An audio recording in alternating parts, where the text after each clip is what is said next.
के स्तर पर, भाव के स्तर पर, प्रेम के स्तर पर,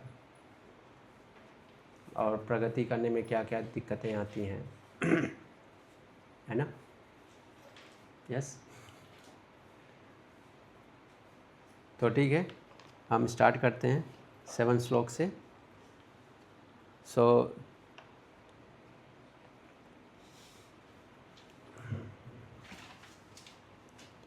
तो सबसे पहले जो है हम लोगों ने देखा था कि पूरा उपदेशामृत जो है पहले से तीसरा श्लोक तक किसको डिनोट करता है? श्रद्धा। 4 से 6 साधु संग, और 7वां क्या है? भजन क्रिया, अनर्थ निवृत्ति, निष्ठा और रुचि। और 8वां क्या है? आसक्ति।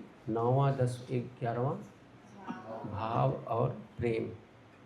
और फिर हमने ये भी डिस्कस किया था आप लोगों के रिमाइंडर के लिए, हमने जो है स्टेप्स, हमने लेवल पे डिस्कस किया था। बेस, स्टेज 1, स्टेज 2, स्टेज 3, याद है? याद आ रहा है? सब मुझे याद दिलाना पड़ रहा है। अच्छा रहेगा, टेस्ट ज़रूरी है ना। और नहीं तो फिर ये सब कुछ मैं अपने लिए कर रहा हूँ फिर मैं बोल रहा हूँ, सिर्फ अपने लिए बोल रहा हूँ। आप लोग इतना मैं बता रहा हूँ, आप लोग इतना ध्यान में रखें हैं। फिर अभ्यास में, इतना अभ्यास में होगा, फिर डाउट इतना बड़ा लेकर आएंगे फिर मेरा प्रयास जो है विफल ही रहेगा इसलिए बहुत ज़रूरी है ना। मैंने कई जगह पर देखा है, भक्त लोग जो है सब कुछ याद करने के लिए डिस्कस करते रहते हैं, हमेशा आपस में डिस्कस करते रहते हैं। क्या क्या पॉइंट्स हमने रिकॉल किया था लास्ट में। हमेशा मैंने कई जगह देखा है, जहाँ जहाँ अच्छे क्लासेस में गया हूँ, सेमिनार्स में गया हूँ, वर्कशॉप में गया हूँ, वहाँ के स्टूडेंट्स को, वहाँ के डिवोटीज़ को मैंने देखा है आपस में बहुत डिस्कस करते हैं। तो जितना आपस में आप डिस्कस करेंगे उतना ही जो है ये इंफॉर्मेशंस, एजुकेशन, नॉलेज, इनको आप सस्टेन कर पाएंगे। अन्यथा फिर है ना, as a gratitude and respect you are in at class, but in practically you are struggling in your life, because you are not changing your life, you are unable to change because you don't have any knowledge system he poor है, तो फिर change कैसे जीवन में आएगा। इसलिए गुह्यम आख्याति प्रेक्षित, आपस में चर्चा करना चाहिए, what I learn and how I am practicing. Base 1, पहला 2 श्लोक जो है बेस की तरह से कार्य करता है। तीसरा श्लोक जो है स्टेप 1, जो फाउंडेशन स्टेप है। चौथा 5वां स्टेप 2 है, जहाँ पर रिलेशनशिप भक्तों के बीच में कैसा होना चाहिए। और 6ठा स्टेप है आध्यात्मिक जागृति, जो है 6ठे स्टेप पे आती है, जो है श्लोक 6ठे और 7वें में बताता है। यहाँ से आध्यात्मिक जागृति होती है। नहीं सुन रहा है, मैं रिपीट कर रहा हूँ। आध्यात्मिक जागृति, यहाँ से जो है आध्यात्मिक जागृति जागृत होती है 6ठे और 7वें श्लोक से तो 6ठे श्लोक में हम लोग पढ़ चुके हैं, और 7वें पे चलते हैं। तो 7वां श्लोक जो है ये और 6ठा श्लोक दोनों मिलकर जो है हमारी आध्यात्मिक जागृति को जागृत करती है। तो इसका क्या अर्थ है? इसका अर्थ यह है कि अगर हमारा अभ्यास इस स्तर पर है तो हम जो है आध्यात्मिक जागृति होगी, अर्थात जो भक्ति में हमें जो चीज़ें मिलना चाहिए वो तो मिलेगा ही, भजन क्रिया से ही मिलना प्रारंभ हो जाता है। बताते हैं भजन क्रिया में क्या होता है 4 प्रकार के आप में कष्ट है ना। कौन कौन से कष्ट हैं आपके पास?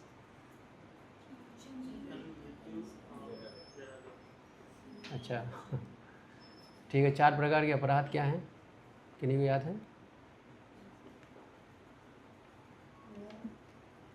या भक्त माधुर्य कादम्बिनी से बताइए। हाँ बताओ। ओके, माधुर्य कादम्बिनी स्टूडेंट्स। 4 अनर्थ, 4 अपराध।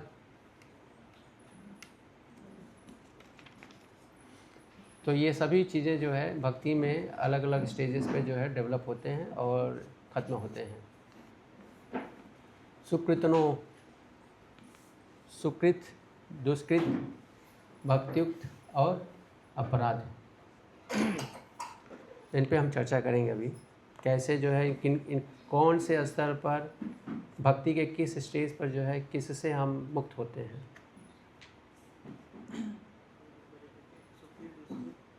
बताएंगे आराम से, कहीं भाग नहीं रहा हूँ, यहीं हूँ।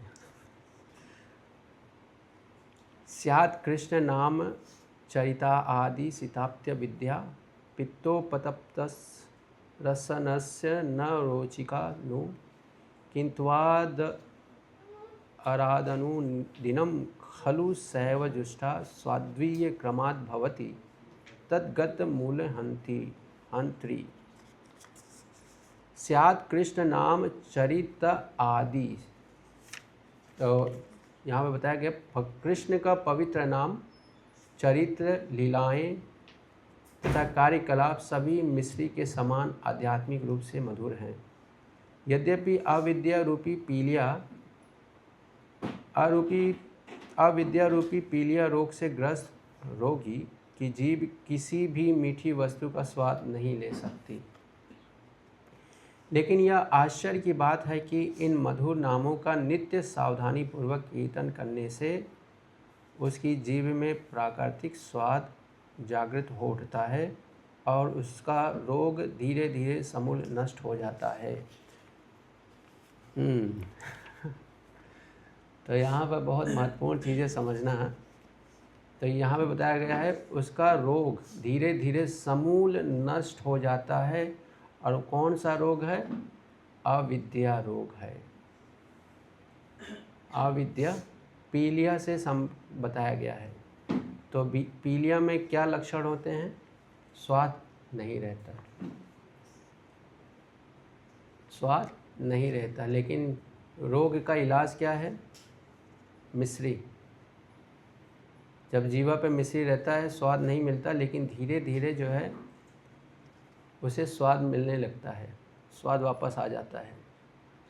तो इसी प्रकार से भगवान का नाम कीर्तन, स्यात् कृष्ण नाम चरित आदि, आदि शब्द यूज है। आदि मतलब भगवान से संबंधित जितने भी भक्ति के अंग हैं, श्रवण कीर्तन स्मरण वंदन पाद सेवन साख्यम दास्यम आत्मनिवेदनम, इनमें जो ये सभी आदि में ये सभी आते हैं। तो जब हम इनको क्या करते हैं,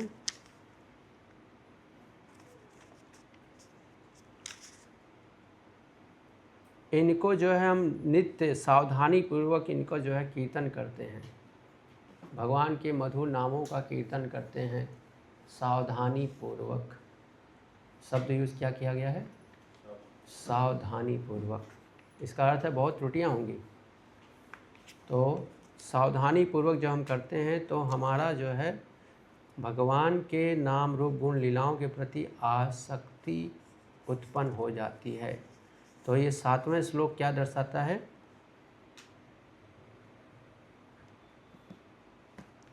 साधु संघ के बाद क्या आता है? भजन क्रिया। तो ये श्लोक में जो है हमारा भजन क्या होना चाहिए ये बताया गया है। भजन क्रिया में जो प्रोसेस क्या है, भक्ति में हम क्या क्या करते हैं वो प्रोसेस क्या है। भजन क्रिया के साथ साथ क्या बताया गया है यहाँ पर? अनर्थ निवृत्ति। अनर्थ निवृत्ति, अनर्थ निवृत्ति का अर्थ समझते हैं आप लोग? कितने लोग समझते हैं अनर्थ निवृत्ति? यस, अच्छा पीछे जानते हैं। हाँ बताओ।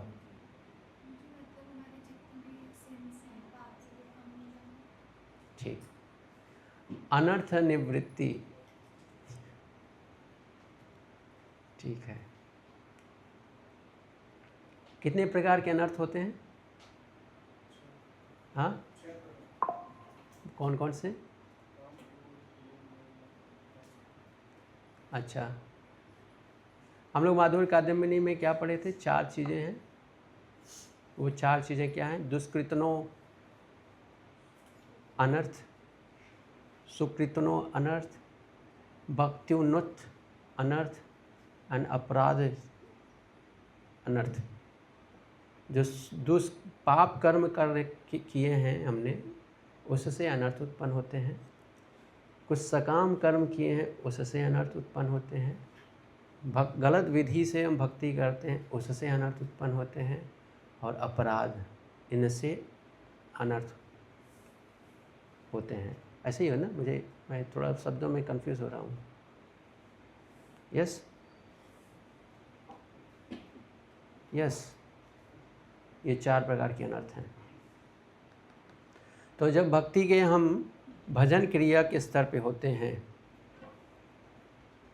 अच्छा, ये अनर्थ जो हैं, ये 4 प्रकार के अनर्थ हैं, इनका निवारण 5 स्तर पे होता है। वैसे इससे संबंधित नहीं है, लेकिन थोड़ा सा बता देता हूँ। 5 स्तर पे हमारे ये 4 प्रकार के अनर्थ खत्म होते हैं। तो उनको अब इनके नाम हैं, इनके नाम थोड़े कठिन हैं। तो 5 स्तर पे आप समझ लीजिए। तो पूरे 100% को 5 में डिवाइड करेंगे तो कितना होगा? 20 ईच, है ना? तो जब भजन क्रिया के स्तर पे हमारा भक्ति होता है, तो भजन क्रिया के स्तर पे हमारा 60% अनर्थ, कौन से अनर्थ?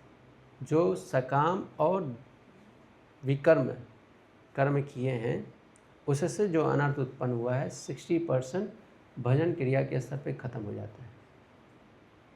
इसीलिए भक्ति जैसे ही हम प्रवेश करते हैं तो सबसे पहले 2 चीज़ें हमें प्राप्त होती हैं। क्या चीज़ें?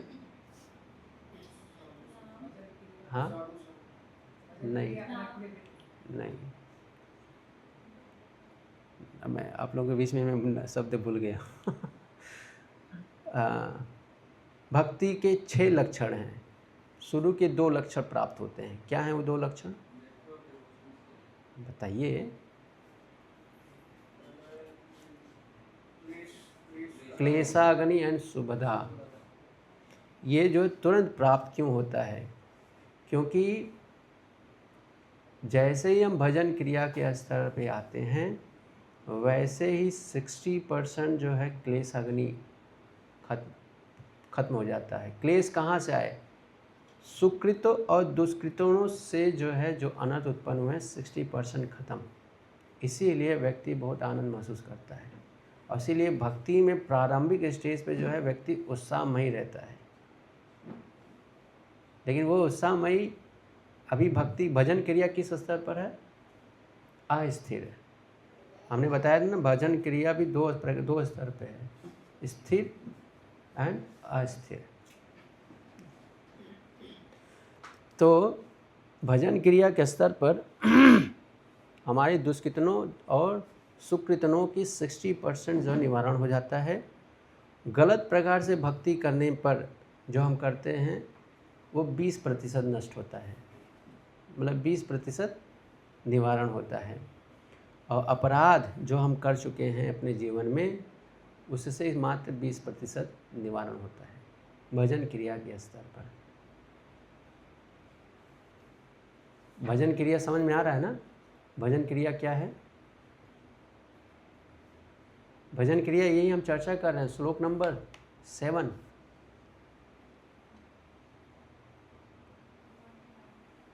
तो हम ये भजन क्रिया, जब हम ये भजन में क्या, ये सब चीज़ें जो 7वें श्लोक में बताया गया है, इसको करेंगे तो ये भजन क्रिया है। इसके पहले क्या है? साधु संग में क्या करना है, क्या नहीं करना है, श्रद्धा कहाँ से विकसित होगा, वो हमने चर्चा किया है।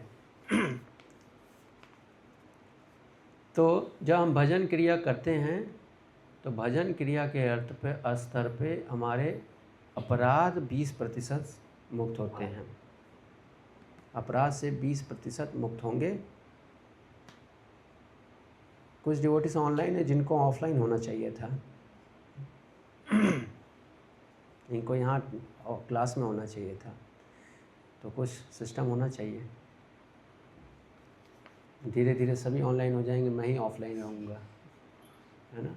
सभी क्लास में ऑफलाइन करता हूँ, सभी डिवोटीज ऑनलाइन रहते हैं, तो शिष्टाचार मुझे नहीं अच्छा लगता ये। कुछ डिवोटीज़ के जेन्युइन रीज़न है, उनको मैं जानता हूँ।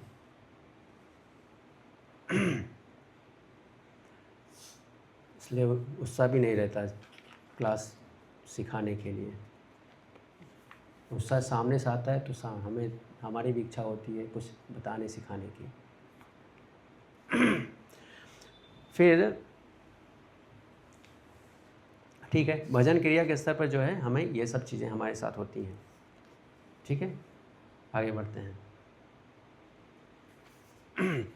फिर इसके बाद जो है 8वां श्लोक है।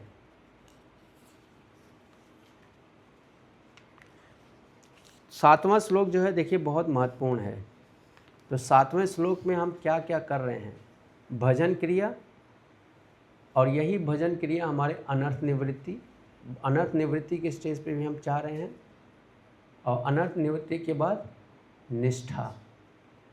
यही प्रोसेस को जो हम कंटिन्यू रखते हैं तो हमें क्या प्राप्त होता है, निष्ठा और रुचि। रुचि का अर्थ समझ रहे हैं, इंटरेस्ट। इंटरेस्ट का अर्थ क्या है? इंटरेस्ट का अर्थ है कि जो है यू हैव अ टेस्ट इन भक्ति। स्वाद है कि आप जो है जब करना चाहते हैं, आप जो है भक्ति करना चाहते हैं, नेचुरल प्रोपेंसिटी है भक्ति करने की, भक्ति के अंगों को पालन करने की नेचुरल प्रोपेंसिटी होती है यहाँ पर। तो यहाँ पर एक्सटर्नल चैलेंजेस प्रॉब्लम नहीं क्रिएट करते। आपके एक्सटर्नल चैलेंजेस जो हैं 60% उनको आप कवर कर चुके हैं, केवल 40% बचा है, 40% बचा है। लेकिन अनर्थ जो आपने जो अपराध कर रखे हैं, वो अपराध के इफ़ेक्ट्स जो है 80% रहेंगे। इसलिए जब भक्ति जो हम स्टार्ट करते हैं तो हमें कितना अलर्ट रहना चाहिए। हमारे संस्कार से जो अपराध होते हैं वो तो भजन क्रिया के स्तर पर ही खत्म हो जाएगा 60%। लेकिन अपराध अगर हम करेंगे तो अपराध जो है ये लंबे समय तक चलता है। इसीलिए जो वैष्णव डीलिंग कैसे होना चाहिए, जो हमने पीछे के श्लोक पढ़े हैं 4, 5, 6, ये वैष्णव डीलिंग में हमें दक्ष होना बहुत ज़रूरी है, तभी जो है हम अपराध से बचेंगे। और जितना हम अपराध से बचेंगे उतना ही जो है अपराध से, है ना, वैष्णव, है ना, अपराध से जितने अनर्थ होंगे, अनर्थ कम होंगे फिर। और जब अनर्थ कम होंगे, ऑब्स्टेकल्स कम होंगे, चैलेंजेस कम होंगे, तो भक्ति जो है स्मूथ रहती है। इसलिए बहुत आवश्यक है कि इसीलिए जो है भक्ति में ये बुक क्या है, इज़ अ बिगिनिंग गाइड है, is not PhD, is beginning guide. भक्ति अगर जो सिंसियर भक्त बनना चाहता है उनको इस, है ना, उपदेशामृत को जो है अच्छी तरह से समझना आवश्यक है। It's a beginning guide. ये बताता है, अभी हमने जो स्टेजेस बताए हैं ये सब जो है डेवलप कराता है। ओके, सो श्लोक नंबर 8 पे चलते हैं। समस्त उपदेशों का सार यही है कि मनुष्य अपना पूरा समय 24 घंटे भगवान के दिव्य नाम, दिव्य रूप, गुणों तथा नित्य लीलाओं का सुंदर ढंग से कीर्तन तथा स्मरण करने में लगाए। तो 8वां श्लोक किस चीज़ को दर्शाता है? आसक्ति। आसक्ति के स्तर पर व्यक्ति का क्या स्वभाव होता है ये दर्शाया गया है। क्या दर्शाया गया है? 24 घंटे भगवान के दिव्य नाम, रूप, गुण, लीलाओं, नित्य लीलाओं का सुंदर ढंग से कीर्तन तथा स्मरण करने में लगाएं। 24 आवर्स।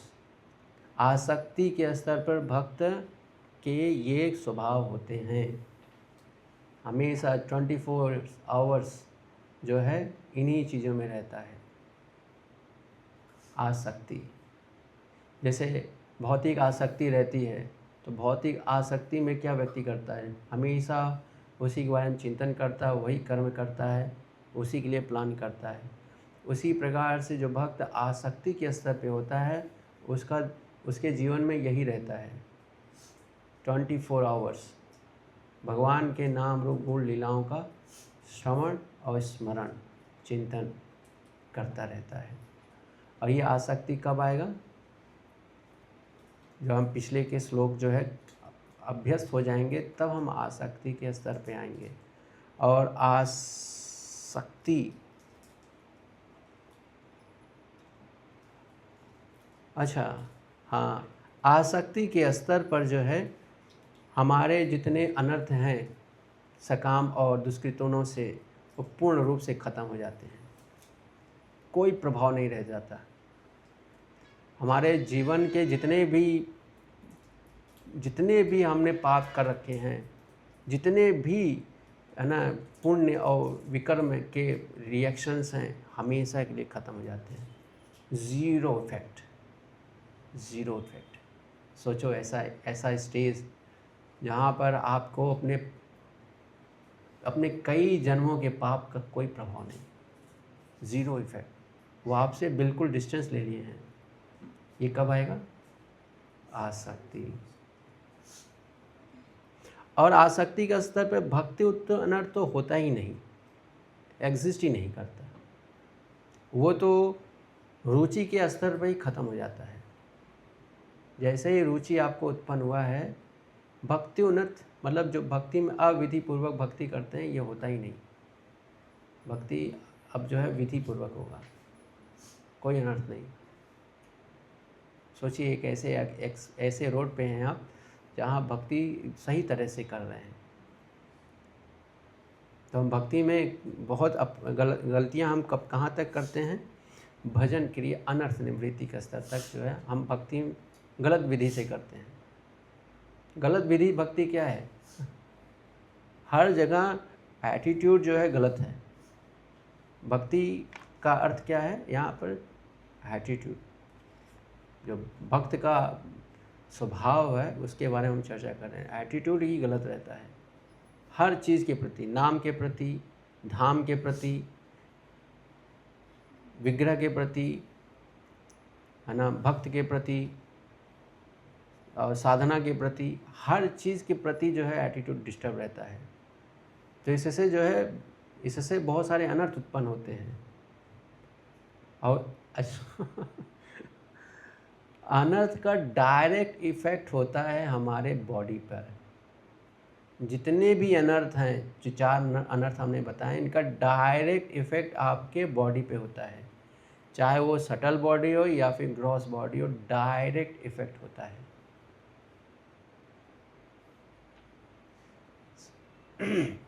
तो आसक्ति के स्तर पर जो अपराध से अनर्थ उत्पन्न होते हैं वो 40% ख़त्म हो जाते हैं। 40% आसक्ति मतलब आप सोचिए, वो व्यक्ति जो 24 घंटे हमेशा भगवान के नाम रूप गुण लीलाओं के बारे में सोचता चिंतन करता रहता है, लेकिन अपराध की इफ़ेक्ट्स केवल 40% ख़त्म होते हैं। सोचो अपराध कितना भयानक चीज़ है, अपराध कितना भयानक चीज़ है। बाकी सब चीज़ें तो ख़त्म हो गई, अब भक्ति एकदम सही से कर रहा है, एकदम अच्छी तरह से, और उसके जितने भी पाप कर्म के इफ़ेक्ट थे वो सब ख़त्म हो गए, लेकिन अपराध अभी सिर्फ 40%, 60% उसको प्रभाव डालेंगे। तो मतलब जो भी उसने अपने जीवन समय में भक्ति में वैष्णव के प्रति जो अपराध कर रखा है, उसके प्रभाव जो है उसको डिस्टर्ब करेंगे। लेकिन इस स्तर पर व्यक्ति जो है कि उत्साह निश्चय धैर्य पीछे के जितने श्लोक हैं उनको अच्छी तरह से पालन करता रहेगा, सफल रहेगा, डिस्टर्ब नहीं होगा। लेकिन जहाँ पर उसने अपने संकल्प में कमज़ोर होगा तो पतन हो सकता है, पतन प्रेम तक भी हो सकता है। तो हम प्रेम तक नहीं जाएंगे, हम जो है सिर्फ यहीं तक जाएंगे। बाकी भाव और प्रेम जो है मैं ही नहीं समझ पाया हूँ वास्तव में, तो मैं उसको कम समझाऊंगा। तो 8वां श्लोक में जो है बताया गया है कि आसक्ति के स्तर पर भक्त के क्या क्या लक्षण होते हैं। भक्त सदैव भगवान 24 घंटे भगवान के दिव्य नाम, दिव्य रूप, गुणों और नित्य लीलाओं का सुंदर ढंग से कीर्तन तथा स्मरण करने में लगाए, जिससे उसकी जीभ तथा मन क्रमशः व्यस्त रहें। व्यस्त रखना है, इंगेज्ड, जीभा और मन दोनों दो प्रकार से हमेशा व्यस्त रहता है भगवान के नाम रूप गुण लीलाओं में। या तो भगवान का हमेशा कीर्तन करेगा, या भगवान का स्मरण करेगा, या फिर प्रचार कार्य कर रहा होगा, दूसरों को कल्याण कर रहा होगा हमेशा 24/7। इसका अर्थ क्या है? He is a full time devotee. Full time means 24 hours is busy. तो ये हमारा लक्ष्य है कि नहीं है? कितने लोगों का लक्ष्य है ये 24 आवर्स फुल टाइम? कितने लोग फुल टाइम बनना चाहते हैं? दूसरे भाषा में बोलें, कितने लोग फुल टाइम बनना चाहते हैं? फुल टाइम का अर्थ है 24/7 you are thinking, feeling, willing is about Krishna. तो कोई फुल टाइम होकर भी फुल टाइम नहीं हो सकता, और कोई फुल टाइम ना होकर भी फुल टाइम हो सकता है। समझ रहे हैं कि फुल टाइम होकर फुल टाइम नहीं होने का क्या अर्थ है?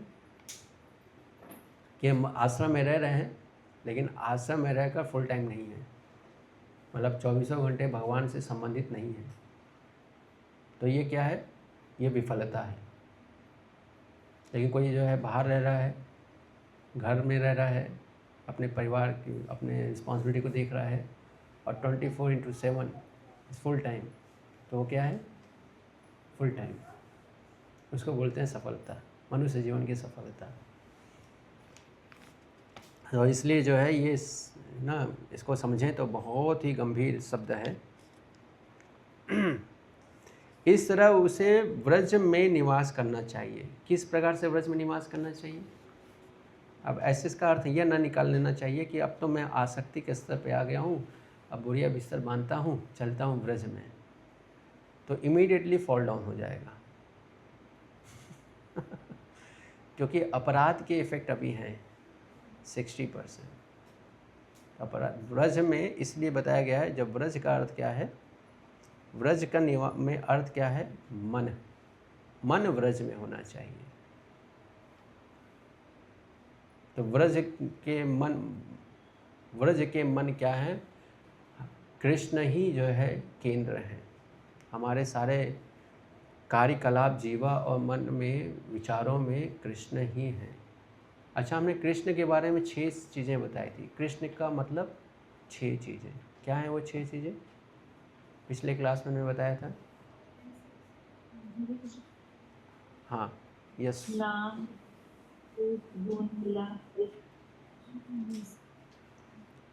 ठीक है। तो कृष्ण का अर्थ क्या है? कृष्ण का अर्थ केवल कृष्ण नहीं है, और क्या क्या है? हाँ, कृष्ण, कृष्ण का नाम, कृष्ण का रूप, कृष्ण के पार्षद, कृष्ण का धाम, कृष्ण का है ना पार्षद, कृष्ण के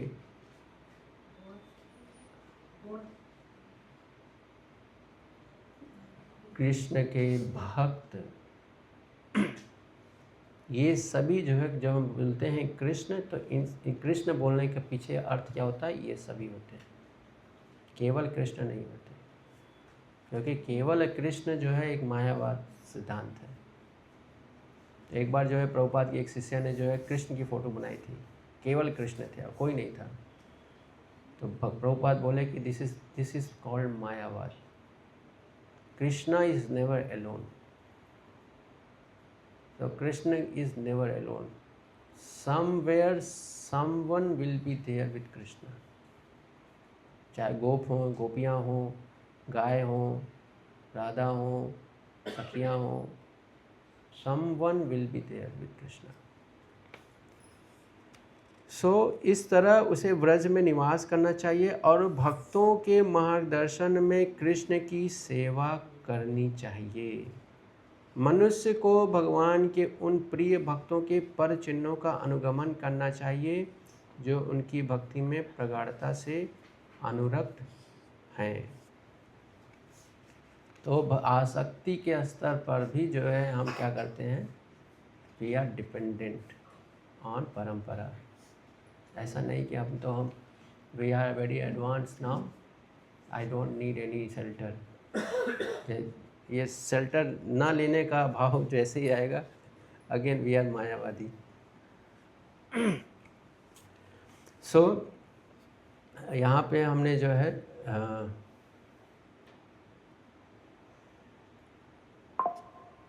सो 8वां श्लोक जो है बताता है स्टेप 4। स्टेप 4 का अर्थ क्या है? एब्जॉर्प्शन, व्रज भक्ति। आसक्ति के स्तर पर जो है हमारी जो भक्ति होती है वो कौन सी भक्ति होती है? व्रज भक्ति। व्रज भक्ति को बोलते हैं रागात्मिका भक्ति। आसक्ति के स्तर पर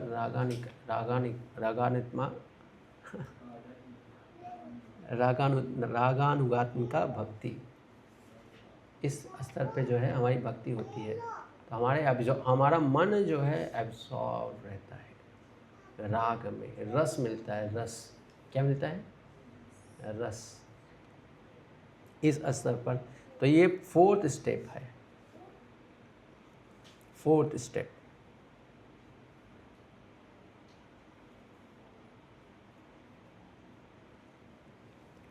तो इस प्रकार से भक्त सदैव जो है बिजी कैसे रहता है? इंगेज रहता है। तो इस श्लोक में जो है डेली इंगेजमेंट ऑफ डिवोटी क्या होते हैं ये बताए गए हैं। डेली इंगेजमेंट, हमेशा भगवान के नाम रूप गुण लीलाओं का चिंतन और कीर्तन करता रहता है और भक्तों के मार्गदर्शन में कृष्ण की सेवा करता है और प्रिय भक्तों के पर चिन्हों का अनुगमन करता है। ठीक है। सो आसक्ति के स्तर पर हमारे जो चैलेंजेस हैं,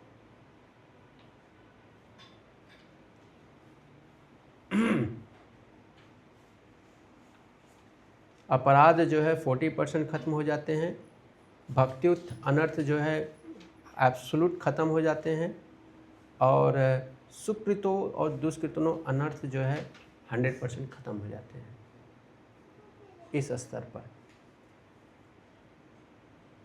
अच्छा, इसमें एक और चीज़ है, अविद्या बताया गया था 7वें श्लोक में। अविद्या ना ये बहुत ही सूक्ष्म है। इसमें भी 5 चीज़ें हैं अविद्या में। अविद्या में 5 चीज़ें क्या हैं? ये हमारे एग्जिस्टेंस के जो है बहुत बड़े कारण है अविद्या। पहला है अविद्या, दूसरा है अस्मिता। अविद्या का अर्थ है कि हम अपनी रियल आइडेंटिटी को भूल चुके हैं।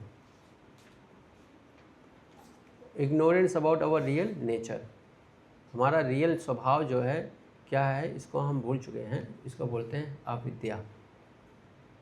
फिर इसके बाद आता है अस्मिता। अस्मिता का अर्थ है कि हम अपने आप को शरीर से आइडेंटिफाई करने लगते हैं, भौतिक प्रकृति से अपने आप को आइडेंटिफाई करने लगते हैं अस्मिता के स्तर पर। फिर इसके बाद आता है राग और द्वेष। तो जब हम शरीर से आइडेंटिफाई कर लेते हैं, शरीर के अनुकूल जो रहता है उससे आसक्त हो जाते हैं और शरीर के प्रतिकूल जो होता है उससे द्वेष करने लगते हैं।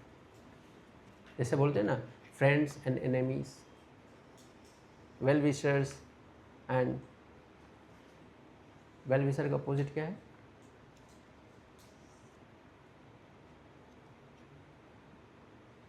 एनवियस। तो ये कहाँ से बनते हैं? शरीर, राग और द्वेष। और राग द्वेष से आता है अभिनिवेश। निवेश सुना है? अभिनिवेश, निवेश का अर्थ है ग्रॉस्ड, अभिनिवेश मतलब फुल्ली ग्रॉस्ड। तो इस अभिनिवेश में हम जो है, ignorance is the reality, ignorance is completely reality, यही है सब कुछ। तो ये अविद्या जो है, ये जो 5 चीज़ें अविद्या, टोटल सम इसको अविद्या बोलते हैं। इस अविद्या से जो है हम कब किस स्तर पर मुक्त होने लगते हैं? 7वें श्लोक में। 7वें श्लोक में क्या बताया गया है? भगवान के पवित्र नाम के को जब हम लेते हैं तो भजन क्रिया, अनर्थ निवृत्ति, निष्ठा और रुचि, ये जो है 7वें श्लोक में बताया गया है। इसी स्तर पर जो है हम अविद्या से मुक्त हो जाते हैं। मतलब हम जो है समझने लगते हैं कि आई एम जीवे स्वरूप है कृष्ण नित्यदास। इसको जो है हम अच्छी तरह से कन्विंस हो जाते हैं इस स्तर पर। किस स्तर पर? 7वें स्तर, 7वें श्लोक के स्तर पर। ओके। तो 8वें श्लोक में जो है आसक्ति के बारे में बताया गया। और आसक्ति के स्तर पर जो है हमारे पास सिर्फ एक चैलेंज बचता है, वो है अपराध से उत्पन्न अनर्थ। बाकी सभी चैलेंजेस हमारे जीवन में हमेशा के लिए ख़त्म हो गए। हरि बोल। 3 बड़े बड़े शत्रु जो है आपके सरेंडर हो गए, चले गए, आपसे अब द्वेष करना छोड़ दिए। सिर्फ एक ही ऑब्स्टेकल बचा है, वो क्या है? अपराध। अपराध अभी भी चलेगा, साथ में चलेगा। फिर इसके बाद आते हैं 9वें, 10वें और 11वें श्लोक में।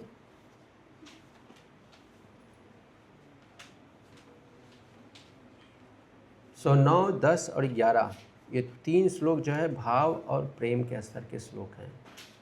तो जो भक्त भाव के स्तर पे होते हैं, प्रेम के स्तर पे होते हैं, जो भक्ति भाव भक्ति है, प्रेम भक्ति है, वो जो है 9, 10 और 11वें श्लोक के बारे में, उनके बारे में बताया गया है। सो 9वां है, मथुरा नाम पवित्र स्थान आध्यात्मिक दृष्टि से वैकुंठ से श्रेष्ठ है, क्योंकि भगवान वहाँ प्रकट हुए थे। मथुरापुरी से श्रेष्ठ वृंदावन का दिव्य वन है, क्योंकि वहाँ कृष्ण ने रासलीला रचाई थी। वृंदावन के वन से भी श्रेष्ठ गोवर्धन पर्वत है, क्योंकि इसे श्री कृष्ण ने अपने दिव्य हाथ से उठाया था और यह उनकी विविध प्रेममयी लीलाओं का स्थल रहा है। इन सबों में परम श्रेष्ठ श्री राधा कुंड है, क्योंकि यह गोकुल के स्वामी श्री कृष्ण के अमृतमय प्रेम से अपलावित रहता है। तब भला ऐसा कौन बुद्धिमान व्यक्ति होगा जो गोवर्धन पर्वत की तलहटी पर स्थित इस दिव्य राधा कुंड की सेवा करना नहीं चाहेगा। तो ये भाव स्तर पर जो है ये सिम्टम्स हैं, है ना। अभी इसके बारे में हम जब भक्ति शास्त्री करेंगे तब हम इसमें हम डिटेल में चर्चा करेंगे। अभी तो फाउंडेशनल चल रहा है, तो फाउंडेशनल चीज़ें ही हम चर्चा करेंगे। सो भाव के स्तर पर जो है भक्त का स्वभाव क्या होता है? लालसा रहती है, धाम में हमेशा रमण करता रहता है। अब इसको इस संसार से पूरी तरह से विरक्त हो चुका है।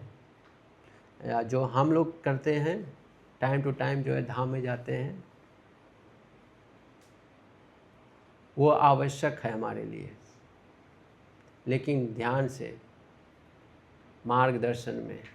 अभी हम 8वें श्लोक में पढ़े हैं मार्गदर्शन।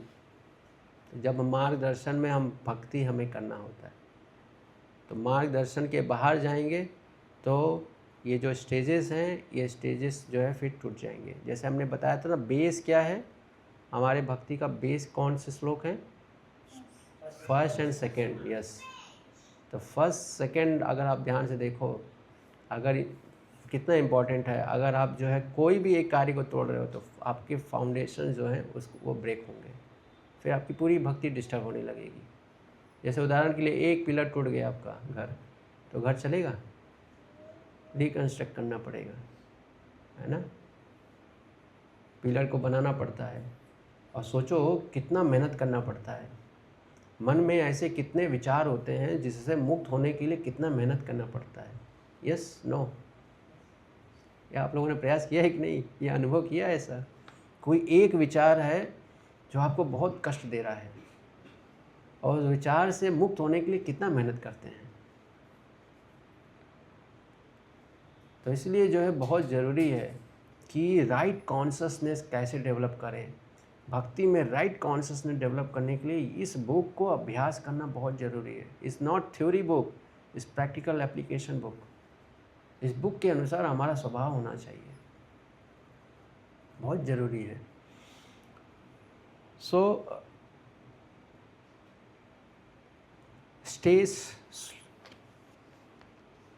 नौवां श्लोक जो है स्टेप 5 पे हमें लेकर जाता है।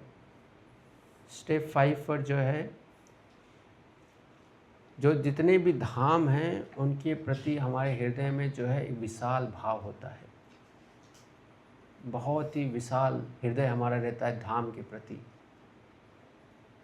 जैसे हर व्यक्ति को अपने घर के प्रति विशेष भाव होता है ना, थक जाता है तो सोचता चलो घर चलते हैं। क्यों? क्योंकि घर जाते ही उसको पुनः एनर्जी मिल जाता है, सब कुछ उसे मिलने लगता है। तो वैसे ही भक्त जो है इसका भाव ऐसे ही रहता है, कब वो दिन आएगा कि मैं जो है पुनः अपने धाम वापस पहुंचूंगा। तो जब घर से दूर जाता है व्यक्ति तो अपने घर को याद करता है ना। तो वैसे ही जो है इस स्तर पर व्यक्ति हमेशा धाम को स्मरण करता है। जैसे प्रभुपाद जब अमेरिका गए तो अमेरिका जो धाम को लेकर गए, तो भक्त इस स्तर पर इस प्रकार का होता है। धाम जो है वो कैरी करता है अपने हृदय में, हमेशा धाम जो है उसके हृदय में वास करते हैं, उस जिस प्रकार से प्रभुपाद लेकर गए। तो जहाँ भी जाएगा वो धाम की चीज़ों को जो है वहाँ पर स्थापित करेगा। अच्छा, यहाँ पर ये अनुकूल रहेगा, यहाँ पर ये स्थापित करते हैं। तो प्रभुपाद को देखिए, तो प्रभुपाद का स्टेज क्या था, है ना। इस श्लोक के अनुसार देखें तो प्रभुपाद जो है भाव और प्रेम के स्तर पर भगते हैं। सो हमें कितना we are so much fortunate कि जो है हमारे आचार्य जो है प्रभुपाद की जो शिक्षाएं हैं, प्रभुपाद के जो सिद्धांत हैं, वो हमें जो है भक्ति में कितना एलिवेट कर सकते हैं, प्रोवाइडेड अपने अविद्या को जो है हम सुधार लें। अविद्या को सुधार नहीं पाएंगे तो फिर हम एक वीडियो देखते हैं भाव वाला तो हम भाव की तरफ घूम जाते हैं दूसरा वीडियो हमने देखा है ना, एंटी देखा तो एंटी हो जाते हैं। तो तरंग रंगनी जो है हमारी रहती है, वेव्स, 6 प्रकार के वेव्स में हम फंसे रहते हैं। ये अविद्या से 6 शत्रु और 6 तरंगे हमारे जीवन में एकदम जीवात्मा को ऐसा पीटती हैं कि व्यक्ति एकदम, है ना, डेड मैटर की तरह से व्यवहार करता है। तो इसलिए बहुत आवश्यक है कि इस उपदेशामृत को अपने जीवन में उतारना है। तो 9वें श्लोक में जो है हमें जो है भक्त जो है पाँचवें स्टेज पे पहुंचता है, और इस 5वें स्टेज में जो है अपने हृदय में जो है धाम को जो है कैरी करता है। तो इसके बाद आता है 10वां श्लोक और 11वां श्लोक। 10वां है, शास्त्रों का कथन है कि सभी प्रकार के सकाम कर्मियों में परमेश्वर हरि उस पर विशेष कृपा करते हैं जो जीवन के उच्चतर मूल्यों संबंधी ज्ञान में उन्नत होता है। फिर से बोलता हूँ, शास्त्रों का कथन है कि सभी प्रकार के सकाम कर्मियों में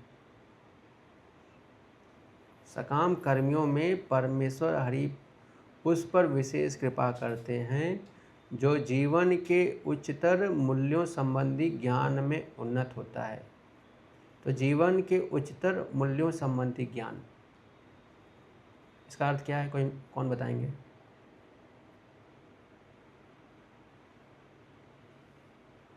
जीवन के उच्चतर मूल्य संबंधी ज्ञान क्या है? उच्चतर मूल्य, उच्चतर मूल्य। ओके, और कोई?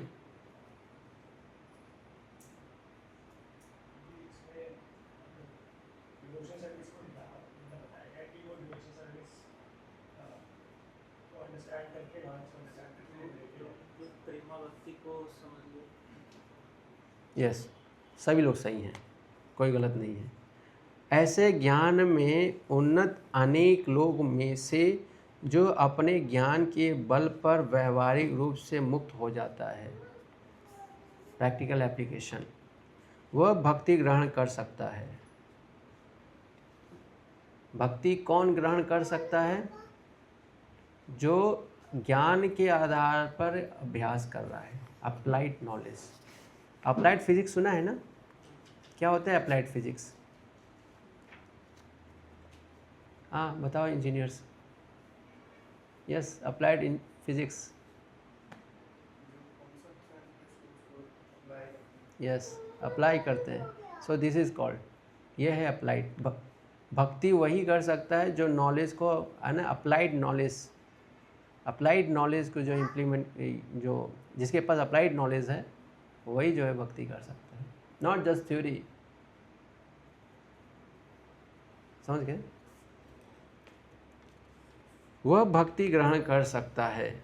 ऐसा व्यक्ति अन्यों से श्रेष्ठ है, किंतु जिसने कृष्ण का शुद्ध प्रेम वास्तव में प्राप्त कर लिया है वह उससे भी श्रेष्ठ है। जिसने कृष्ण प्रेम प्राप्त कर लिया है वो उनसे भी श्रेष्ठ है। गोपियाँ समस्त उच्चतर भक्तों से उत्कृष्ट हैं, क्योंकि वे दिव्य गोपाल कृष्ण पर सदैव आश्रित रहती हैं। तो भक्ति के छह गुणों में आखिरी गुण क्या है? भगवान पर पूर्णता निर्भर रहना। पूर्णता निर्भर रहना। पूर्णता का अर्थ क्या है? पूर्ण, कंप्लीट। जैसे बच्चा है, जैसे बच्चा है अभी पूर्णता निर्भर नहीं है अभी, लेकिन यही बच्चा जो है 1 साल का हो, 2 महीना का हो, तो ये बच्चा क्या होता है? पूर्णता जो है निर्भर होता है। जैसे जैसे हम बड़े होते हैं हमारी निर्भरता लोगों पर कम होती जाती है, अपने ऊपर बनती जाती है, और फिर जब हम कमाने लगते हैं तो 100% हो जाते हैं, है ना। और जैसे जैसे हमारे परिजन जो है हमसे दूर होते चले जाते हैं या छोड़ जाते हैं, तो वैसे वैसे जो है हम एब्सोल्यूट इंडिपेंडेंट हो जाते हैं। लेकिन भक्ति में क्या है? एब्सोल्यूट, प्रेम भक्ति का स्तर पर क्या है? Absolute dependent on Krishna. हर चीज़ के लिए कृष्ण पर निर्भर, हर चीज़ के लिए, प्रत्येक चीज़ के लिए कृष्ण पर निर्भर। प्रेम भक्ति। कितने लोग प्रेम भक्ति के स्तर पे हैं या भाव भक्ति के स्तर पे हैं? मैं तो नहीं हूँ,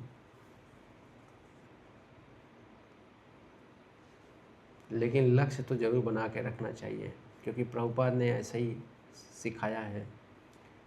हाँ, गोपियों में से श्रीमती राधा रानी कृष्ण को सर्वाधिक प्रिय हैं। कृष्ण को सर्वाधिक प्रिय हैं। प्रभुपाद भक्ति सिद्धांत महाराज क्या बोलते हैं? We should not be eager to see Krishna, we should serve Krishna in such a way that Krishna wants to see us. ये जो है हमें इस परंपरा में ये मूड हमें विकसित करना है कि कृष्ण हमें, हम कृष्ण से प्रेम तो कर रहे हैं, लेकिन हमारा स्वभाव क्या होना चाहिए, एटीट्यूड क्या होना चाहिए? We should serve Krishna in such a way that Krishna will want to see अस।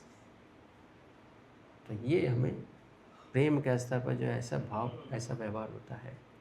उनका कुंड कृष्ण को उसी प्रकार अत्यंत प्रिय है जिस तरह गोपियों में सर्वाधिक प्रिय यह राधा रानी।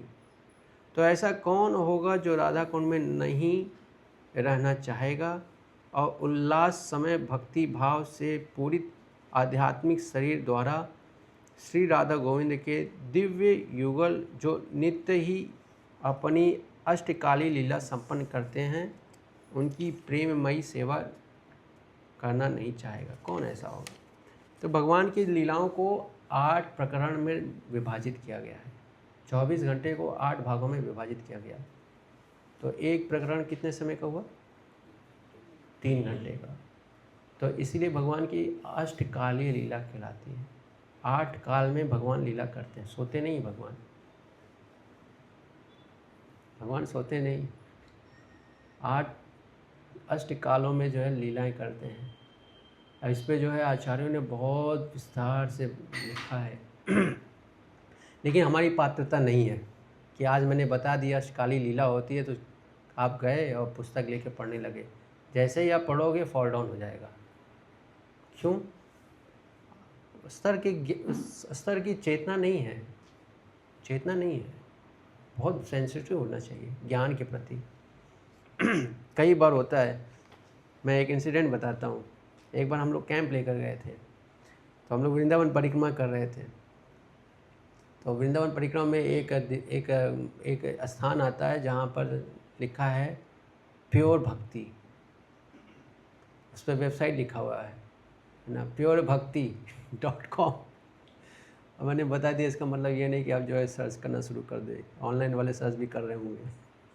विशेष रूप से 1-2 वक्त तो मुझे बहुत डाउट रहता है जो यहाँ पर बैठे हैं।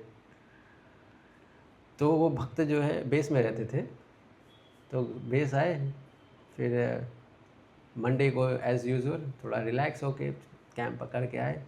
तो जब कर रहे हैं और जो है कंप्यूटर लैपटॉप ऑन किया और purevakti.com शुरू, प्योर भक्ति। इसलिए हमें जो है सावधान रहना चाहिए। हम जो है जैसे ही अपने परंपरा के बाहर जाएंगे, भक्ति के अधिकार खत्म हो जाएंगे। भक्ति के अधिकार खत्म हो जाएंगे। क्यों? क्योंकि मर्यादा का पालन हम नहीं कर रहे हैं। और भी कई कारण हैं। अपराध जागृत होंगे, विकसित होंगे। जितने विकसित होंगे उतना ही भक्ति आपकी जो है कठिन होती जाएगी, उतना ही जो है आप डिस्टर्ब होते जाएंगे। निसंदेह जो लोग राधा कुंड के तट पर भक्ति करते हैं वे ब्रह्मांड में सर्वाधिक भाग्यशाली व्यक्ति हैं।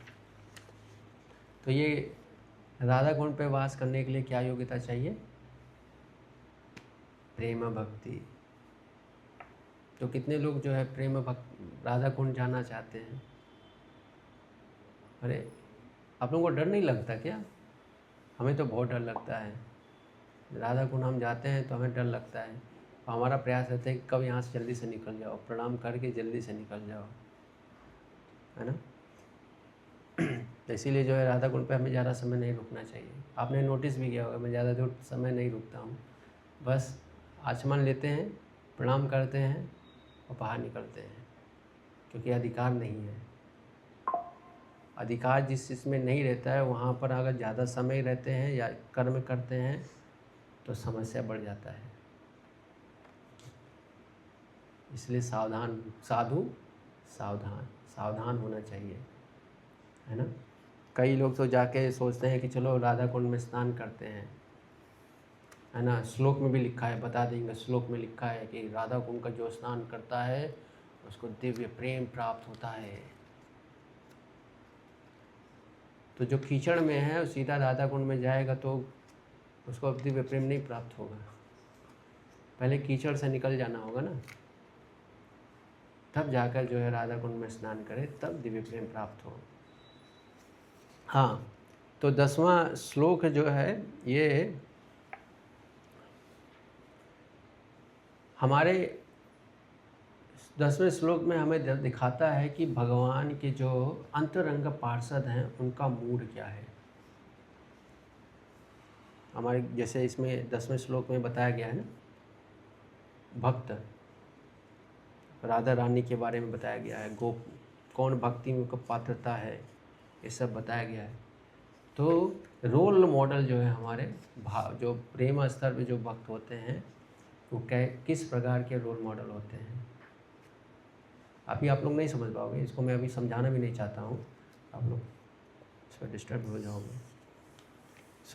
ये जो है प्लेटफॉर्म जो है छठा स्टेज है, जहाँ पर हमें जो है प्राप्त होते हैं कि कैसे भगवान के जो अंतरंग पार्षद हैं उनका मूड क्या है, उनका भाव क्या है, ये जो है हमें इस स्तर पे पता चलता है। और हमने जैसे बताया कि जो है भक्ति, जब हम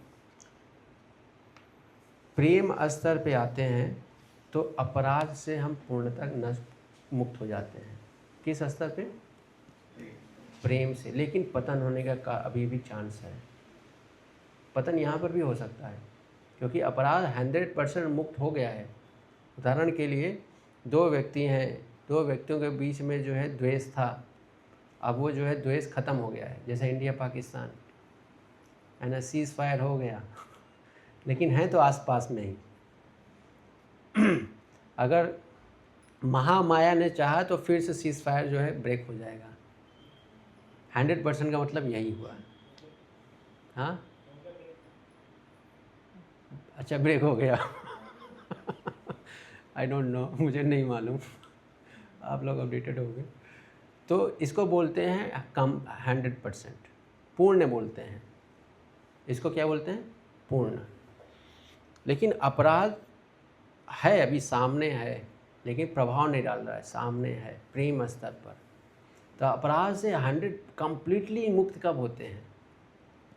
कम्प्लीटली मुक्त होते हैं जब भगवान के चरण का आश्रय मिल जाता है, जब भगवान की प्राप्ति, भगवान का जब दर्शन होता है, तब जो है अपराध हमारे जीवन से हमेशा के लिए खत्म हो जाते हैं, दिखाई नहीं देगा फिर। भगवान का दर्शन, सोचो अपराध कितना भयानक है, कहाँ तक जा रहा है, प्रेम के स्तर तक जो है ये हमें परेशान करेगा। इसीलिए आप देखते होंगे, महाभारत पढ़ते हो आप या सुने होंगे, ये ऋषि वो ऋषि, उनके बीच में इनके बीच में कितनी सारी समस्याएं हैं, समझ नहीं आता होगा आपको। यही कारण है, जब तक भगवान का दर्शन नहीं प्राप्त होगा तब तक जो है इस अपराध से मुक्त नहीं होगा। आप कहेंगे दुर्वासा मुनि, दुर्वासा मुनि का उदाहरण देखिए। अब जो है इस श्लोकों को पढ़ने के बाद ना, अब आप भागवतम के सारे चीज़ों को रिलेट कर सकते हो कि दुर्वासा मुनि ने किनके प्रति अपराध किया था? हाँ, महाराज अम्बरीश के प्रति अपराध किए थे। ब्रह्मा जी के पास गए, ब्रह्मा जी बोले कि सॉरी। विष्णु के पास गए, भगवान विष्णु यहाँ बता रहे हैं भगवान विष्णु का दर्शन, भगवान का दर्शन करने से अपराध खत्म है। भगवान विष्णु बोले सॉरी, मैं भी नहीं कर सकता। बोले कि जिसके प्रति किया है वही कर सकता है। तो फिर अम्बरीश महाराज के पास गए, क्षमा याचना किए, तब जाकर उनके प्राण रक्षित हुए। तो भगवान का आश्रय है ना, भगवान का आश्रय जो है जब तक प्राप्त नहीं होगा तब तक अनर्थ से मुक्त नहीं होंगे। दर्शन हो गया है ना, दर्शन दिव्य योगी लोग हैं, दर्शन कर सकते हैं।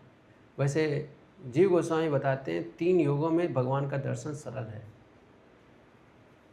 कलयुग में भगवान प्रत्यक्ष रूप से दर्शन नहीं देते, अप्रत्यक्ष रूप से दर्शन देते हैं। दर्शन देते हैं लेकिन प्रत्यक्ष रूप से नहीं देते। अन्य युगों में भगवान प्रत्यक्ष रूप से दर्शन देते हैं। अगर कोई आप तपस्या करोगे, भगवान आ जाएंगे आपके जीवन में, आप और आपके सामने आ जाएंगे, अपने भगवान रूप में आएंगे, या भी हो सकता है परमात्मा रूप में आ जाए। लेकिन कलयुग में भगवान प्रत्यक्ष रूप से नहीं आते। इसीलिए भगवान का एक और नाम है त्रियुगी अवतार है, जो 3 युगों में अवतार लेते हैं। तो चौथे युग में जो है क्षुब्ध अवतार लेते हैं, क्षुब्ध अवतार, प्रत्यक्ष रूप से नहीं लेते। जैसे चैतन्य महाप्रभु भगवान के रूप में नहीं है ना, इसीलिए लोग समझ ही नहीं पाते हैं भगवान है कौन है। महाप्रभु बोलते हैं, भगवान नहीं बोलते हैं। तो यही कारण है। तो 10वां श्लोक है। फिर इसके बाद है 11वां आखिरी श्लोक, और फिर इसके बाद आप सब लोग मुक्त हो गए, प्रश्न उत्तर लेंगे, फिर इसके बाद विराम। अनेक आमोद की वस्तुओं तथा व्रजभूमि की समस्त प्रेयसी बालाओं में से श्रीमती राधा रानी निश्चय ही कृष्ण प्रेम की सर्वाधिक अमूल्य निधि हैं। इस प्रकार से उनका दिव्य कुंड मुनियों द्वारा कृष्ण को उतना ही प्रिय वर्णित किया गया है।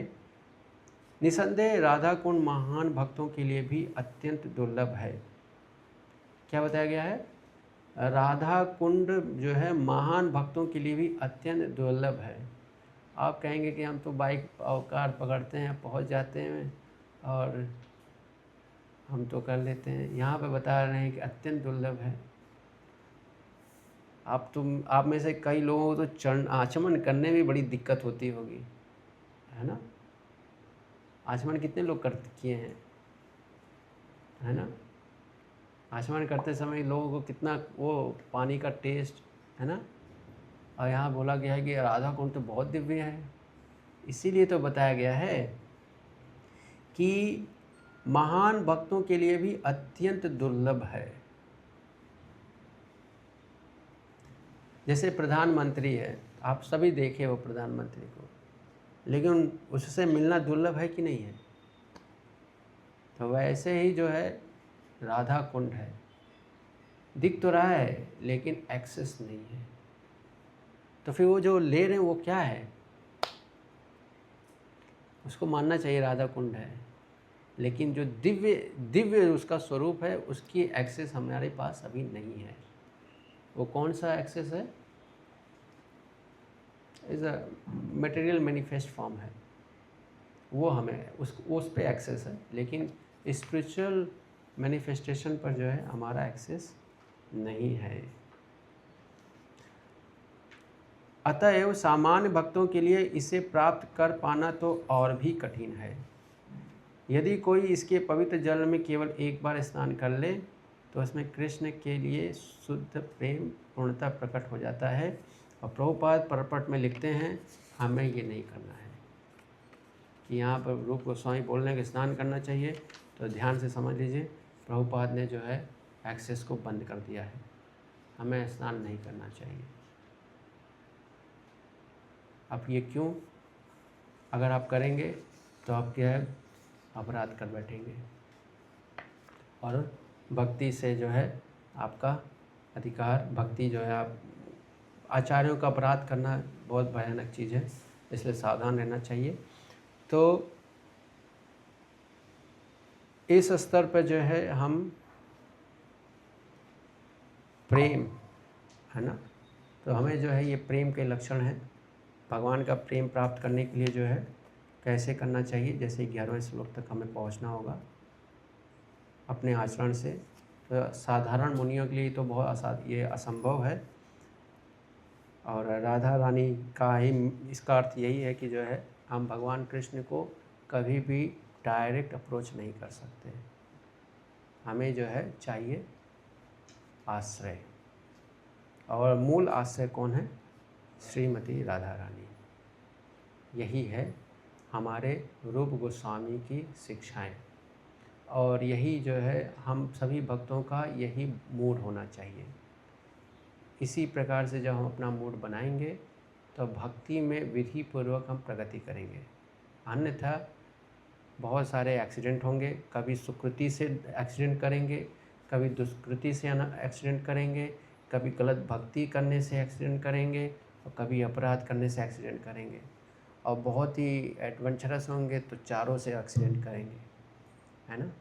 और फिर भक्ति ऐसे नहीं कर पाएंगे, है ना। तो तो हमें अपने इन एक्सीडेंट्स ना करें, सही एट कॉन्शसनेस, सही एटीट्यूड बनाने के लिए इन श्लोकों को अपने जीवन में उतारें। तो जब हम इन श्लोकों को अपने जीवन में सही से उतारेंगे तो भक्ति विधि पूर्वक सुरक्षित तरीके से कर पाएंगे। अन्यथा एक्सीडेंट बहुत होते हैं, हाईवे पे एक्सीडेंट बहुत होते हैं, सुना है ना, हमने देखा भी है। एक्सीडेंट में बचने की पॉसिबिलिटी बहुत कम हो जाती है। तो भक्ति इज ना, है ना, ट्यूब वे समझ सकते हैं, ट्यूब वे, है ना। हाईवे एक्सप्रेस वे तो सुना होगा, ट्यूब वे मतलब ऐसा विद इन मोमेंट जो है कई जन्मों के मेहनत जो लोग कर रहे होते हैं, जो भगवान तक पहुंचने के लिए लोग कितने जन्म तक तपस्या कर रहे होते हैं, और भक्ति से जो है बस भक्ति के सिद्धांतों को हम समझ गए हों तो इतने समय में जो है हम भगवान को प्राप्त कर सकते हैं। तो सोचो कितना स्पीड चाहिए, और इस स्पीड से अगर आप जा रहे हैं और इसमें थोड़ा सा भी मिस्टेक अगर होगा तो कितना बड़ा डिजास्टर होगा, है ना। ऐसा डिजास्टर होगा कि वो जो योगी चल रहा है इतने वर्ष इतने जन्मों तक, उससे भी हम पीछे हो जाएंगे। तो अपराध जो है, जब अपराध भक्ति को एकदम सुखा देता है तो फिर मालूम नहीं, मैं इतना सोचना भी नहीं चाहता मैं, कितना दुर्गति होता है। उदाहरण के लिए अगर आप देखना चाहते हैं दुर्गति, तो भागवत में बहुत सारे उदाहरण हैं। एक उदाहरण है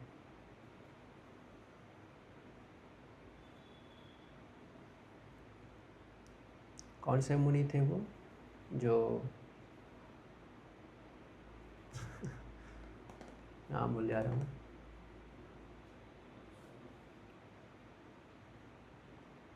जो उन्होंने गरुड़ को श्राप दिया था।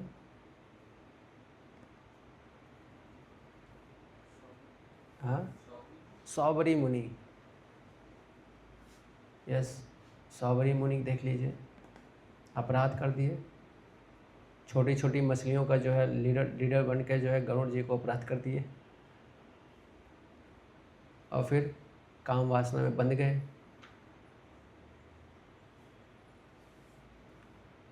दो मछलियों के जो है यूनियन को से आकर्षित हो गए और जाकर जो है राजा की 50 पुत्रियों से विवाह कर लिए।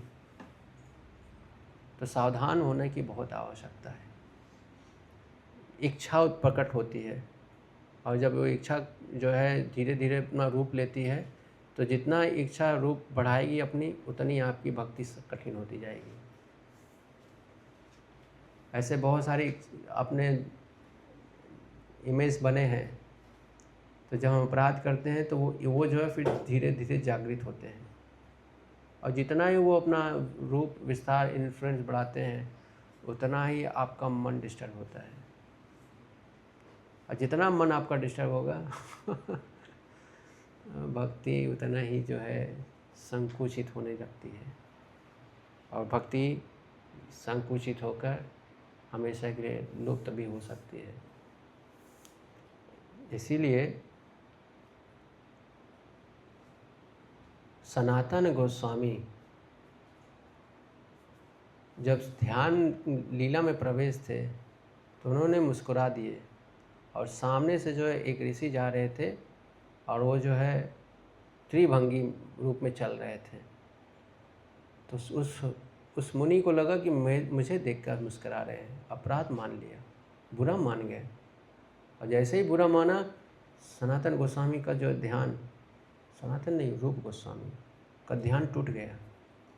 फिर प्रयास करते रहे, सफल ही ना हो। तो ऐसे हमारे जप में होता है, भक्ति में होता है। जब एक बार कुछ मिस्टेक हो जाता है, फिर बार बार हम प्रयास करते हैं, साधना नहीं होता। कितने लोगों के साथ ऐसा अनुभव हुआ है। तो साधना पहले रेगुलर कीजिए, तब जाकर ऐसा समझेंगे कहाँ होता है। और कब ऐसा हो जाता है कि प्रयास करते रहते हैं, पुनः उसको जागृत नहीं कर पाते हैं। बहुत कठिन है अपराध, इतना कठिन है। प्रेम स्तर तक हमारे साथ है, प्रेम के स्तर पर 100% ख़त्म तो हो जाता है, लेकिन तभी साथ में रहता है। इसलिए इन शिक्षाओं को अपने जीवन में उतारना बहुत आवश्यक है, तभी जो है हमारा मार्ग, इस मार्ग में हम पूर्ण रूप से सफल हो पाएंगे। ठीक है, तो समराइज कर देता हूँ। पहले 2 श्लोक जो हैं भक्ति के बेस हैं, जहाँ पर सेल्फ कंट्रोल और क्या क्या अवॉइड करना चाहिए ये सिखाया गया। तीसरा श्लोक हमारा भक्ति का पहला स्टेप है, जहाँ पर भक्ति के फाउंडेशन सेटअप होते हैं। चौथा 5वां श्लोक दूसरा स्टेप है, जहाँ पर भक्तों के साथ हमारा कैसा लविंग रिलेशन होना चाहिए वो हम सीखते हैं। छठा और 7वां श्लोक हमारा आध्यात्मिक विज़न जो है जागृत होता है, तीसरा स्टेप है। 8वां श्लोक जो है व्रज भक्ति मतलब रागात्मिका भक्ति, कैसे रागात्मिका भक्ति के बारे में बताया गया है, that is the 4th step. 5th step श्लोक नंबर 9 भगवान के धाम के प्रति या हमारे हृदय में जो है भक्त जो है धाम को अपने हृदय में रखता है। और 10वां श्लोक है कि हमारे भगवान के जो नित्य पार्षद हैं वो कैसे जो है हमारे लिए आदर्श हैं, जिनका आश्रय हमें लेना है। हमें आश्रय किनका लेना है? भगवान की नित्य पार्षद।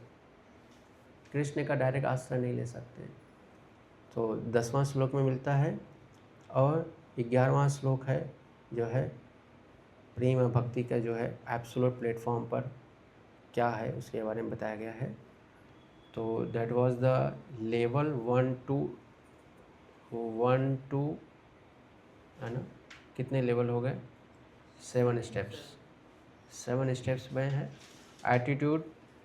तो पूरा NOI जो है पहला से तीसरा श्लोक श्रद्धा के बारे में बताता है। चौथा छठा श्लोक जो है साधु संग। 7वां श्लोक है भजन क्रिया, अनर्थ निवृत्ति, निष्ठा और रुचि। 8वां श्लोक है आसक्ति। 9 से 11 भाव और प्रेम। और एक पहले श्लोक से लेकर छठा श्लोक तक है साधना भक्ति। 7वां 8वां श्लोक है रागात्मिका भक्ति। 9 से 11 तक जो है भाव और प्रेम भक्ति के बारे में बताया गया है। और कृष्ण भावनामृत में एडवांसमेंट करने के लिए one has to develop a right attitude.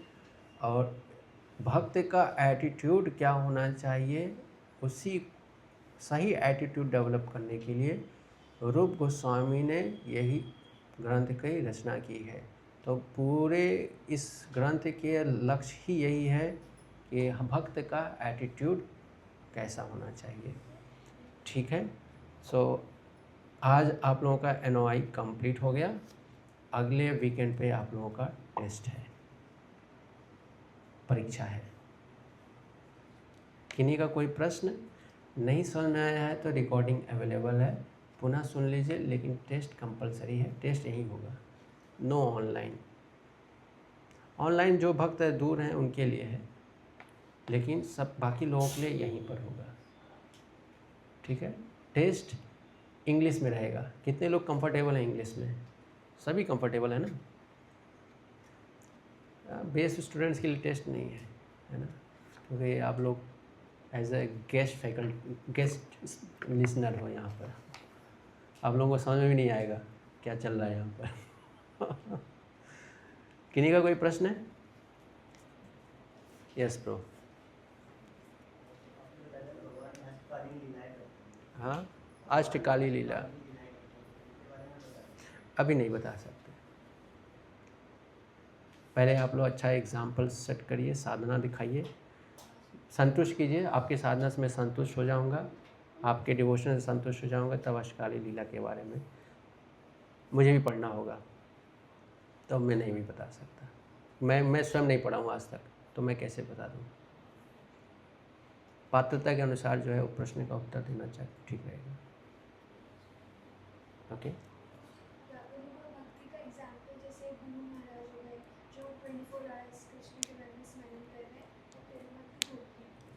हाँ, यस। ओके, कुछ समझ में आया? चीज़ें कुछ तो समझ में आई हैं। हाँ, कुछ समझ में आ रही तो बस इतना ही मुझे थोड़ा सा ये चाहिए। है कि मतलब इस चीज़ को ऐसे थोड़ा सा वो डिटेल में आपसे हाँ, ये चीज़ें मतलब क्योंकि यहीं पे जो है बेस है, सारा कुछ इसी में ही आ रहा है, तो ये चीज़ें मतलब एक बार थोड़ा सा प्रैक्टिस प्रैक्टिस करना होता है, तुरंत नहीं है समझ। कुछ चीज़ें कई स्तर होते हैं समझने के लिए, प्रैक्टिस करना। अब हमारा प्रैक्टिस जो है इसी तरह से होना चाहिए। ये सब कुछ जो है ये जो नॉलेज है ये प्रैक्टिस सही तरह से करने के लिए है। सही तरह से प्रैक्टिस करने के लिए ये शिक्षा दी गई है। समझ में आ रहा है? Okay, good. 4 टाइप्स ऑफ अनर्थ, 4 प्रकार के अनर्थ हैं। सुकृतो अनर्थ। सुकृतो अनर्थ मतलब जैसे आप बहुत अच्छे घर में जन्म ले लिए हो, आपको किसी चीज़ की समस्या नहीं है, कोई समस्या नहीं है, लेकिन भक्ति नहीं कर पा रहे हो उसके वजह से, क्योंकि इतने कंफर्ट में हो कि भक्ति हो नहीं रहा है। इसको बोलते हैं सुकृतनो अनर्थ, है ना। दूसरा है दुष्कृतनो अनर्थ। इतनी समस्याएं हैं कि सोच नहीं पा रहे हो कि मैं क्या करूं, है ना। लोन है, पढ़ाई करना है, घर भी देखना है, सब कुछ देखना है, तो ये क्या है? दुष्कृतनो अनर्थ, है ना। अब लोन ले लिया है व्यक्ति 5 करोड़ का, सैलरी है 1 लाख का, तो ये क्यों ले, कैसे है, या लोन है उसके पास, अब कहाँ से आया है वो मैं नहीं मालूम। तो ये क्या है? ये ऑब्स्टेकल क्रिएट करते हैं भक्ति में। कई लोग बोलते हैं ना, प्रभु जी इतनी सारी रिस्पॉन्सिबिलिटीज़ हैं। एक भक्त बोलते हैं, प्रभु जी मैं मिडिल क्लास में जन्म लिया हूँ। तो मिडिल क्लास में जन्म लिया तो उसके वो कह रहा है कि इसलिए मैं भक्ति नहीं कर पा रहा हूँ, चैलेंजेस आ रहे हैं, तो वो क्या है उसके लिए? दुष्कृतनो।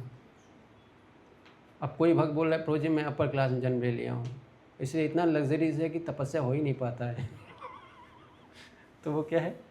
सुकृत अनर्थ। तो हर व्यक्ति के पास है अनर्थ है, उससे बाहर निकलना होता है, सबको निकलना होगा। और ये ना, ये थोड़ा एब्सोल्यूट नहीं कह सकते, ये जो ना रिलेटेड है। किसी के लिए जो है लग्जरीज है, तो किसी के लिए जो है कम इधर नॉर्मल है, ऐसा ही होता है ना। अभी है ना, हाँ ठीक है, आप लोग समझ आ गया बस। ओके, सो 2 हो गया। तीसरा हो गया भक्त्युत अनर्थ। भक्त्युत अनर्थ मतलब भक्ति ही गलत तरीके से कर दिए, या भक्ति में कुछ ऐसे अनुष्ठान हैं जिनको हम गलत तरह से कर रहे हैं। तो ये भक्तियुत अनर्थ का मतलब रॉन्ग अंडरस्टैंडिंग अबाउट भक्ति। तो उससे जो है कई प्रकार के अनर्थ उत्पन्न होते हैं, जैसे दोष दृष्टि होना, है ना।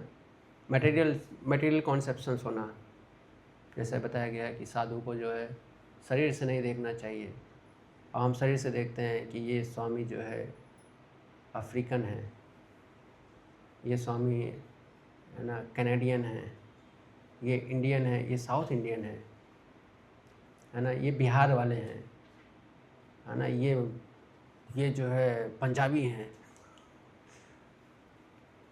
तो इससे भी जो है चैलेंजेस आते हैं। चैलेंजेस कहाँ आते हैं? आपको तत्व को समझने में बाधाएं उत्पन्न हो जाएंगी।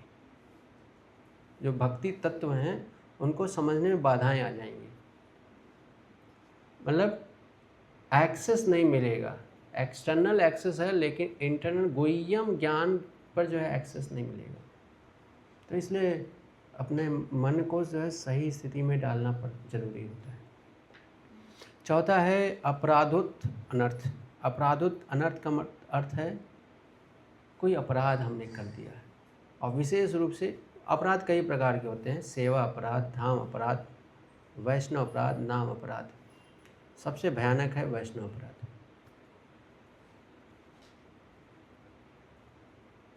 तो अब एक बार अपराध कर दिया तो अब वो चलेगा प्रेम भक्ति तक। इसीलिए रूप गोस्वामी जो है, जैसे ही सनातन गोस्वामी ने कहा कि देखो तुमसे कुछ अपराध हो गया किसी के प्रति, तो रूप गोस्वामी ने जो है भंडारा किए पता लगाने के लिए कि किसके प्रति मैंने अपराध किया है। सिर्फ जानकारी प्राप्त करने के लिए उन्होंने भंडारा किया। अब उनके पास धन तो था नहीं, डोनेशन लिए और फिर उसके बाद भंडारा किए। भंडारा में देखे कौन नहीं आया है, जो नहीं आया है उसके पास गए और उससे क्षमा मांगे, प्रार्थना किए, उसको दंडवत किए, प्रसन्न किए, संतुष्ट किए, सब कुछ क्लियरिफाई किए, तब जाकर जो है मुक्त हो गए। कौन? The author of this book.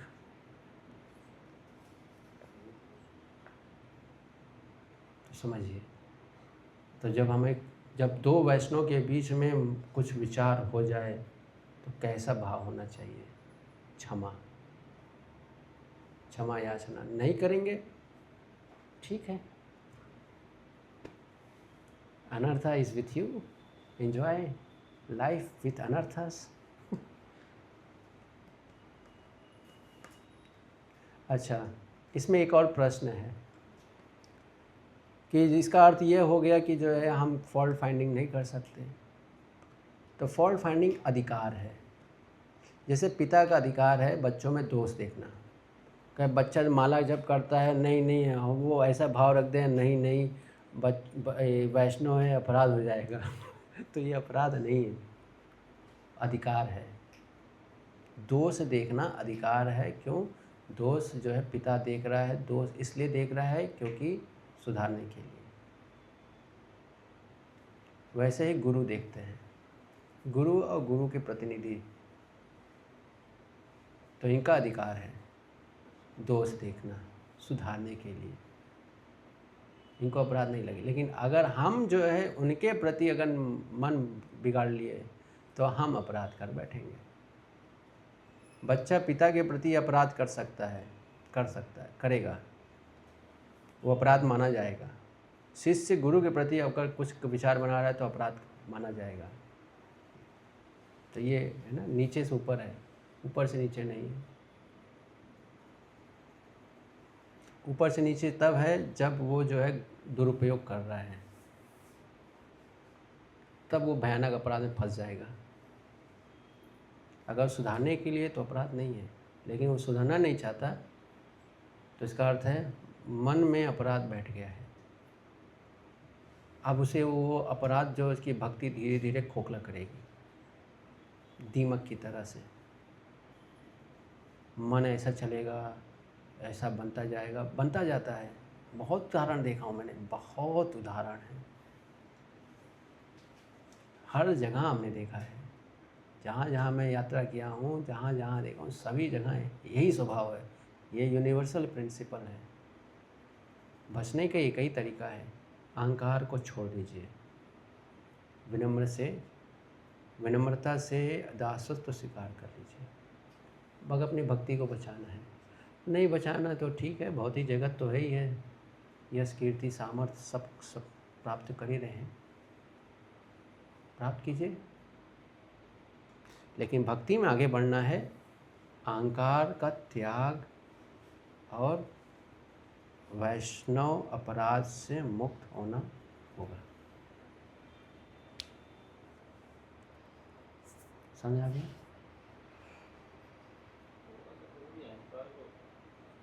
हाँ, कठिन है, इसीलिए तो बता रहे हैं प्रेम के स्तर तक जा रहा है। ये प्रेम के स्तर तक क्यों जा रहा है? जब सब कुछ खत्म हो जा रहा है। सब कुछ कहाँ खत्म हो जा रहा है? जैसे भाव भक्ति में जैसे व्यक्ति करता है, इसके पहले सब खत्म हो गया। आसक्ति पे ही सब कुछ खत्म हो गया। स्वामित्व, स्वाभिमान, self integrity, self dignity, self respect. Self is ego.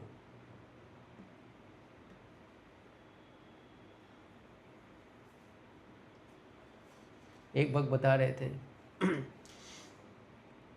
जब हम किसी से बहुत प्रेम करते हैं ना, उससे अगर हमें डांट मिल जाता है ना, तो कैसा भावना आता है। एक भक्त बता रहे थे, एक बार गुरु महाराज को लेकर जा रहे थे, गुरु महाराज को ड्राइविंग कर रहे थे और उनको एड्रेस नहीं मालूम था।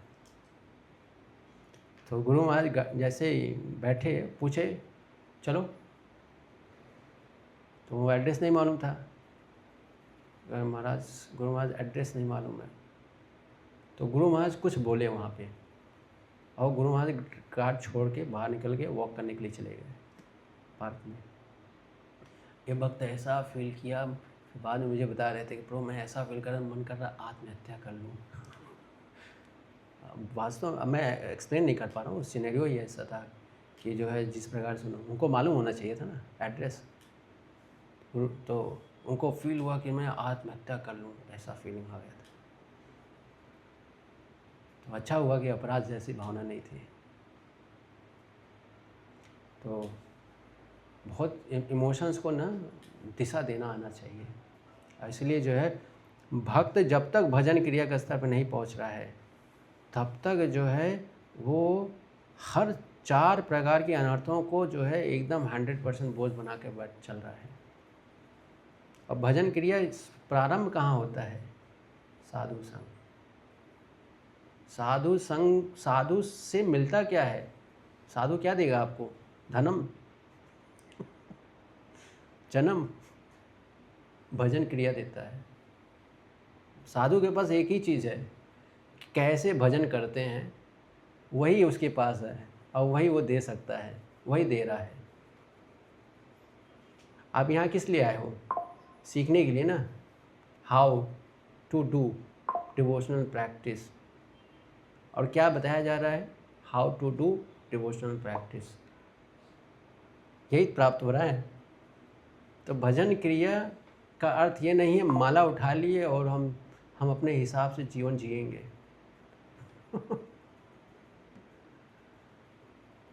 इसके लिए भजन क्रिया के पहले साधु संग।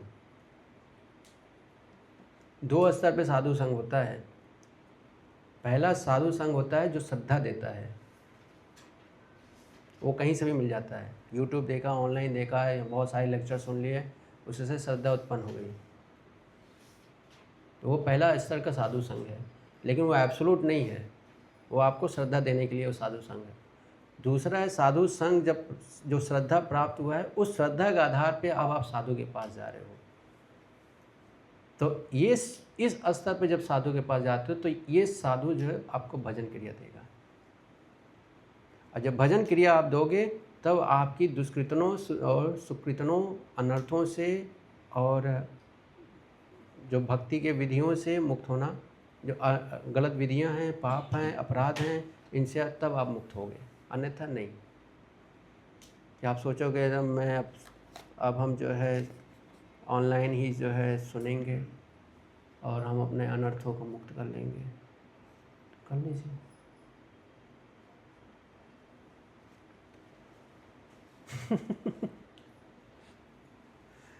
श्रम एव ही केवलम। क्यों? क्योंकि विधि पालन नहीं किया ना आपने, डिसिप्लिन